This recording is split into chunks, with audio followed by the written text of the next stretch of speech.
করে দেখাবো তড়কা। তার জন্য কিছু পরিমাণ তড়কা আমি ভিজিয়ে রেখেছিলাম 7 থেকে 8 ঘন্টা। তারপরে আমি প্রেসার কুকারে এটাকে খুব ভালো করে সেদ্ধ করে নিয়েছি। সেদ্ধ করার আগে জল দিয়ে অনেক কবার ভালো করে ধুয়ে নিতে হয়েছে, প্রায় 7 থেকে 8 বার ধুয়ে নিয়েছি। ধুয়ে নেওয়ার পরে প্রেসার কুকারে আমি ভালো করে সেদ্ধ দিয়ে বসিয়ে দিয়েছি।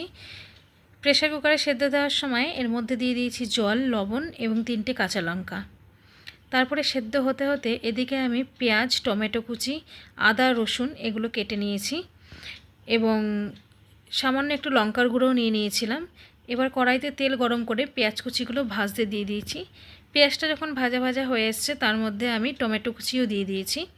তারপরে ওদিকে আমি মশলা রেডি করেছি, জিরে গুঁড়ো, লঙ্কা, হলুদ, লবণ দিয়ে আর একটু মশলা রেডি করেছি এবং মশলাটা কড়াইতে দিয়ে দেওয়ার পরে যখন টমেটো আর পেঁয়াজটা ভাজা ভালোভাবে হয়ে এসছে লাল লাল হয়ে, তখন আমি মশলাগুলো দিয়ে দিয়েছি।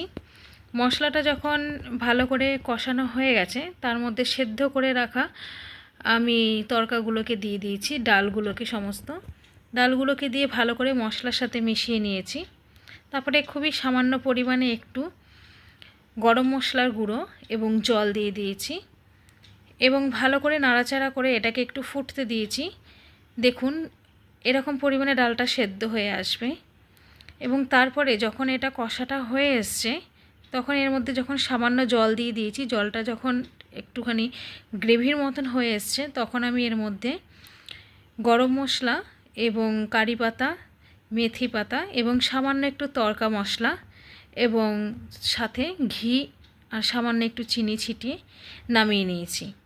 দেখুন এরকমভাবে যখন ফুটে আসছে তখন আমরা এখানে একটু ঘি দিয়ে দিয়েছি এবং ঘিটা দিয়ে যখন এটা তৈরি হয়ে গেছে দেখুন এটাকে নিভিয়ে দিয়েছি এবং ঘি দিয়ে নামিয়ে নিয়েছি। কেমন হলো আমাদেরকে জানাবেন। আমাদের তরকা রেডি হয়ে গেছে। যদি ভালো লেগে থাকে তাহলে রাজ কিচেনের পাশে থাকার অনুরোধ রইল এবং চ্যানেলটিকে সাবস্ক্রাইব করে দেবেন।